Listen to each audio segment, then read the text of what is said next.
आजच्या या प्रवचनासाठी निवडलेला विषय माणसाने आयुष्यामध्ये कसं वागावं,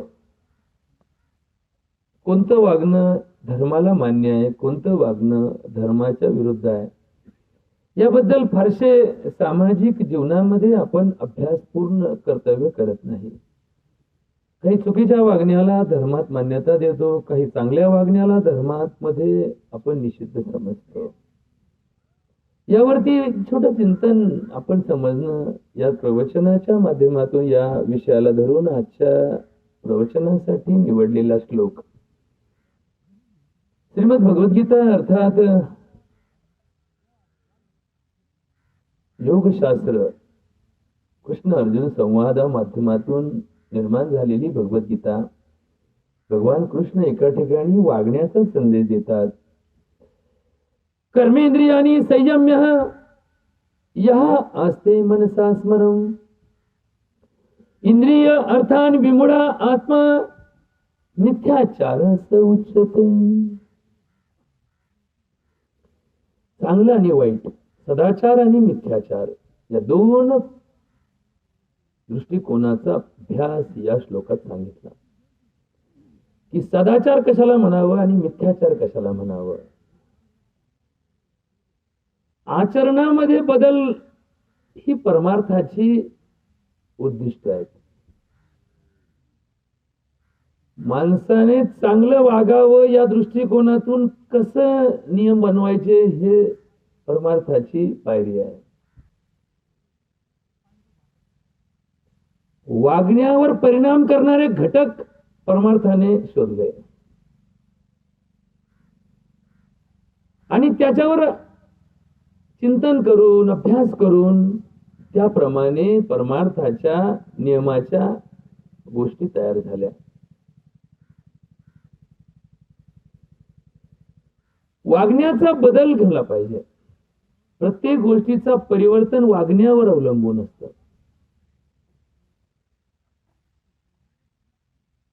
आणि म्हणून तर परमार्थ हा प्रपंचामध्ये जेव्हा केला जातो तेव्हा तो माणसाला निरुक्ती शिकवतो. संन्यासी माणसाने हिमालयात जाऊन वैराग्य स्वीकारून त्याच्या जीवनात घडलेल्या घटना संसारी माणसाला संसारात पाळता येत नाही. कारण संसार हा सौभाग्याने मिळालेला विषय आहे आणि संसार सौभाग्याचा विषय आहे आणि परमार्थ हा वैराग्याची दिशा दाखवणार आहे. मग ह्याच्यातून आपल्याला जीवन साध्य करायचं.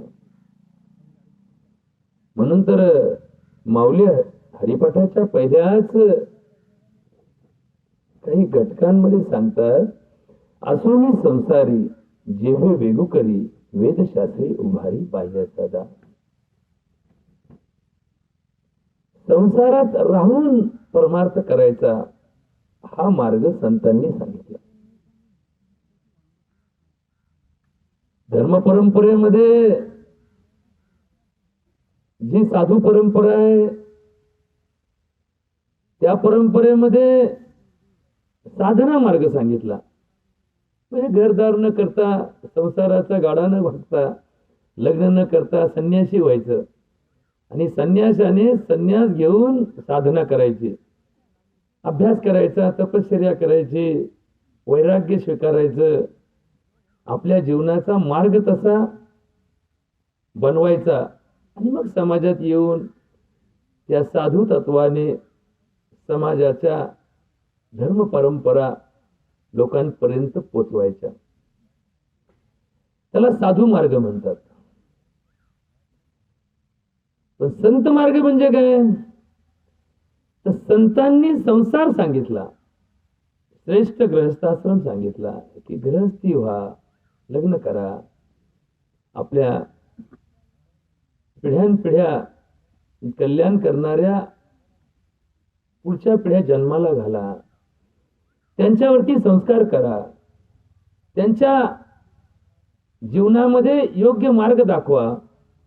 आणि मग म्हातारपणापर्यंत हे सगळं त्यांच्या ताब्यात द्या आणि मग म्हातारपणी संन्यास घ्या.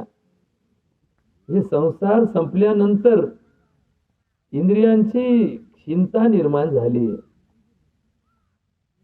इंद्रिय कार्यक्षम राहिली नाही, शरीर ताकद साथ देत नाही, शरीराची आता अवस्था जीर्ण झाली. मग अशा व्यवस्थेत संन्यास घ्या आणि मग कोणावर तरी जबाबदारी खांदे पालट करा. ही संसाराची ही जी व्यवस्था आहे, ह्याचं जे वेळापत्रक आहे, हे संतांनी प्रभावीपणे सांगितलं. आणि म्हणून संत विचार आमच्या व्यवस्थेमध्ये संसारी माणसासाठी महत्वाचे आहे. आणि म्हणून असाच हा विचार, ज्यावेळेस तुमचे इंद्रिय कार्यक्षम आहेत, जेव्हा तुमच्या अंगात ताकद आहे, तुमच्यात रग आहे, तुमच्या मनगटात जोर आहे, तुमच्याकडे पैसा आहे, तुमच्याकडे सत्ता आहे, तुमच्याकडे संपत्ती आहे, तुमच्याकडे सामर्थ्य आहे, 4 माणसं तुमच्या ऐकतात, 4 माणसाचं संघटन तुमच्या जवळ आहे, इथेच खरी परमार्थाची गरज आहे. तुम्ही क्षीण आहात, तुम्ही रोगी आहात, तुम्ही दारिद्र्य आहात, तुमच्याकडे काहीच नाहीये, सत्ता नाहीये, संपत्ती नाहीये, तुम्हाला नाही म्हणले तरी तुम्ही देवळात जाऊन बसतान. कारण तुम्ही म्हणता बा देवा भाऊ आमचं रोग नीट करायसाठी आलो, देवा मला सत्तेसाठी आलो. तुम्हाला ज्यावेळेस तुमच्याकडे जी गोष्ट नाही ती प्राप्तीसाठी तुम्ही होऊन जाता देवाकडे, पण परमार्थ त्याच्यासाठी नाही. परमार्थ कशासाठी आहे? तुमच्याकडे सामर्थ्य आहे, पण तुम्ही देवळात जायला पाहिजे. का? कारण त्या सामर्थ्याचा वापर सद्मार्गाने व्हावा. तुमच्या ताकद आहे, रग आहे, पण ती रग दुसऱ्याच्या संरक्षणासाठी वापरण्यासाठी तुमची बुद्धी ही परमार्थिक असली पाहिजे. तुमची स्वार्थी बुद्धी असेल तर तुमचीच ताकद एखाद्या गरीबाची मुंडकी मोडायला वापरली तर त्या परमार्थाला अर्थ नाहीये. तुमच्या सामर्थ्याचा वापर हा समर्पित भावनेने व्हावा, यासाठी परमार्थ कुणाला कळावा. ज्याच्याकडे सत्ता आहे, ज्याच्याकडे संपत्ती आहे, ज्याच्याकडे सामर्थ्य आहे, ज्याच्याकडे तारुण्य आहे, ज्याच्याकडे पैसा आहे, ज्याच्याकडे संपत्ती, या सगळ्या शक्ती आहेत. शक्तिहीन माणसं परमार्थ करतच असतात. का? कारण त्यांना शक्ती प्राप्त करायसाठी देवाच्या दारात जाण्याची गरज लागते. आणि मग ते 8ला देऊळ उघडायचं असलं तर 7:30लाच येऊन बसतात. का? कारण त्यांना गरज असते. आणि आपल्याकडे मराठीमध्ये एक म्हण आहे, गरजवंताला अक्कल नसते. पण ज्याच्याकडे गरज नाही अशा माणसाला परमार्थामध्ये फार महत्व आहे. आणि म्हणून आपलं कर्म चांगलं घडावं, आपल्या हातून सत्कर्म घडावं. नाही सत्कर्म घडलं तर वाईट कर्म घडू नये, अशी अपेक्षा जर तुमच्या आयुष्यात प्रत्येकाच्या जीवनात निर्माण होत असेल तर हे घडणं शक्य आहे कधी? जर तुम्ही परमार्थाची कास धरली तर.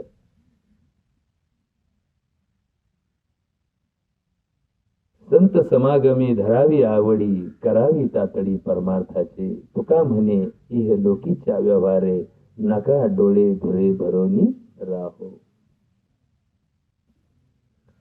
हे भगवद्गीता कशासाठी ऐकायची? भागवत कशासाठी ऐकायचं? हे प्रवचन का ठेवायचे? तर हे ज्ञान आम्हाला त्या मार्गाने घेऊन जातं जीवनामध्ये, की संसारात रममान होणाऱ्या माणसा, तू काही कायमचा अमरपाटा घेऊन आलेला नाही. एक दिवस तुला मरायचंय, एक दिवस तू म्हातारा होणार आहे, एक दिवस तुझी सत्ता जाणार आहे, एक दिवस तुझं सामर्थ्य कमी होणार आहे. आणि मग पश्चातापाचा बळी पडण्यापेक्षा आजच सावध हो, विचार कर की ही संपत्ती चांगल्या कामाला वापरता येईल, हाच पैसा पुण्यासाठी वापरता येईल. मग पापाच्या मार्गाने जीवन जगणाऱ्या माणसाला पुण्याचा मार्ग समजला तर कदाचित उत्पत्ती प्राप्ती कमी होईल, पण समाधानाने जगता येईल. मग समाधानाची वृत्ती पापात का नाही? पापाचा अंत समाधानात कधीच गेला नाही. पापाने मिळवलेला पैसा समाधान कधीच देत नाही. पापाने मिळवलेली सत्ता कधीच माणसाला सुखी करत नाही. पापाचा मार्ग माणसाला कधी सुखाने झोपू देत नाही. मग तुला सुखाने झोपायचं असेल तर 2 रुपये कमी मिळतील, पण पुण्याच्या मार्गाने जा. हे नुसतं बोलून चालणार नाही, याचं दृष्टांत रूपाने जर सिद्ध केलं तर हा समाज पुण्य मार्गाला जाईल.